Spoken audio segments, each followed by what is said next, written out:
Now let's head back to Michael in Canberra. Thank you so much, Virginia. Good morning. Now we're going to drill down now in this half hour to some of the aspects of the budget affecting some sections of Australian society. And if you're getting on in years, getting older, perhaps looking at selling your home and are worried about how this may affect you getting the pension regarding the means test, well, the government argues it has something well and truly for you. It announced a move last night, a pilot program that would see pensioners being able to sell their home if they'd lived in it for at least 25 years and bank at least $200,000 of the proceeds for 10 years without risking their pension. To talk about that and other aspects of the budget as to how they affect older Australians, we're joined now by Michael O'Neill. He's the Chief Executive of Seniors Australia. Michael, good morning to you. Good morning, Michael. Firstly, to that housing initiative last night, talk us through it and how do you think pensioners will respond to that? Look, I think it's an important, innovative initiative. So it I think, seeks to tackle a problem of people ageing in their own home, tend to be big homes, families growing up there, maintenance issues, less age-friendly, less suitable as people age. So one of the challenges has been how to make it more encouraging for people to shift to more age-friendly homes. Range of impediments to that, some of them financial, so I think this initiative starts to tackle one of those financial disincentives. There are also, of course, state taxes, so particularly stamp duty is a problem, a disincentive.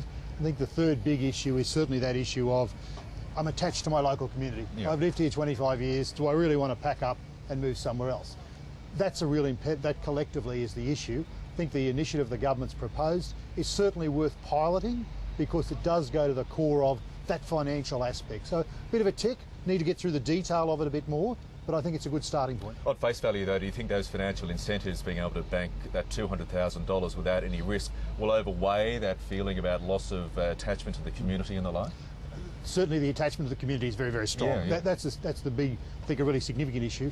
But the financial aspects are a hurdle, and it can be a disincentive for people. So if you can move one of the disincentives out of the way and get people to start thinking about it, well, maybe we can tackle that differently. So I think it's worth having a trial of, having a pilot of, see what lessons we learn from it. We will indeed. Now, how else did seniors fare in this budget? What's your take? A big tick or a bit of a cross? A bit of both. So we certainly, for example, welcome the NDIS. I think it's an important initiative. We remain disappointed that NDIS essentially cuts off at 65. So it's quite discriminatory in terms of age eligibility. So that's a disappointment for us. Is it too late to change that? Well, the government has certainly said to us they will explore it into the future. Well, our view is that they need to draw a line now and say everybody in, get rid of the age barrier.